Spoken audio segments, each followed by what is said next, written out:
what would one of those Cold War radios go for?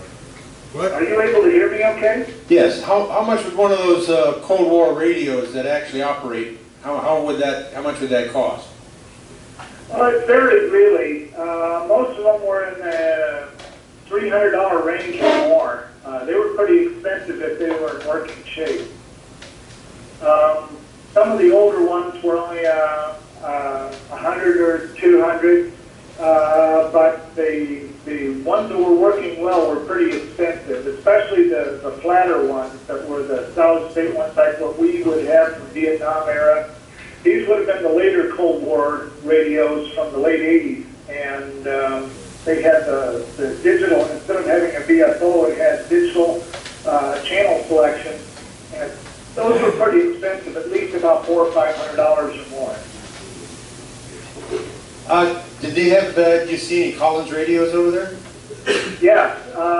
In fact, I wish I would have been able to get the picture to you, but I saw several. There was a very large display of Collins radios and a lot of Collins fanatics over there.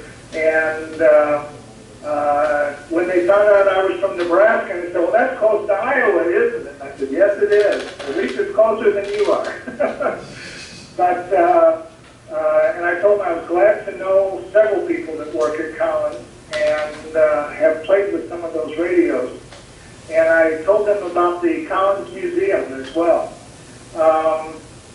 There were a lot of Collins radios. In fact, I really wish I would have tacked that onto my PowerPoint slides, because it doesn't exist in my video slideshow. But I took probably around 1,400 pictures while I was there, so it's kind of hard to cram it into a short presentation. But yes, definitely Collins radios were there. There was the usual Drakes, Kenwoods, Icons, Yaesus, and so forth, and several European type radios. But yes, there was several Collins.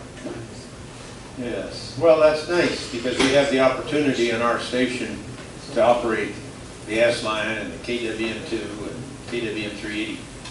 Any more questions? Okay, the slideshow, you're going to have to open a web browser, okay? All right.